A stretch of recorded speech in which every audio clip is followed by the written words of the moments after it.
چھٹا سوال یہ ہے کہ صدقہ کا گوشت کیا بندہ خود کھا سکتا ہے؟ اگر ایسی جگہ ہو جہاں کوئی غریب یا مستحق بندہ نہ ہو تو صدقہ کسے دیا جائے؟ تو اس سوال کے دو حصے پہلے ہی کر دیے گئے ہیں۔ پہلا یہ ہے کہ صدقے کا گوشت کیا بندہ خود کھا سکتا ہے؟ تو اس کے لیے پہلے یہ سمجھنا ضروری ہے کہ صدقات کی دو قسمیں ہیں، صدقات فرضیہ اور صدقات نفلیہ۔ صدقات فرضیہ جو جیسے کہ زکوٰۃ ہے، عشر ہے، قسم کا کفارہ ہے، اور اس کے علاوہ جو منت مانتے ہیں وہ منت مانی ہوئی چیز ہے، تو یہ جو صدقات ہیں یہ صدقات فرضیہ ہیں، اور ان کا یہ سوائے ان مستحقین کے جن کو قرآن پاک میں بیان کر دیا گیا ہے ان کے علاوہ کسی اور کو نہیں دیا جا سکتا۔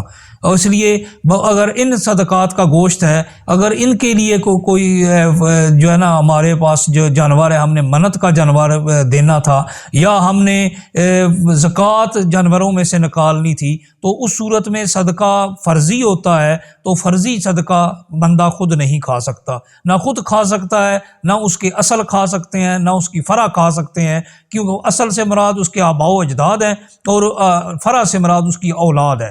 یہ صدقہ فرضیہ نہیں کھا سکتے۔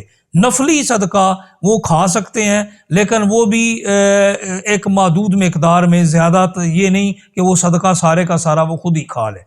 اور دوسرا اس سوال کا حصہ جو ہے وہ یہ ہے کہ اگر ایسی جگہ ہو جہاں کوئی غریب یا مستحق بندہ نہ ہو تو صدقہ کسے دیا جائے؟ تو ایسی صورت میں جہاں کوئی بھی موجود نہ ہو، اگر واقعی وہاں کوئی ایسی جگہ ہے جہاں کوئی غریب مستحق موجود نہیں ہے، مل نہیں رہا، تو صدقے کو مؤخر کیا جائے گا اور اس وقت ادا کیا جائے گا جب اسے ادا کرنے کے لیے متعلقہ بندے مل جائیں۔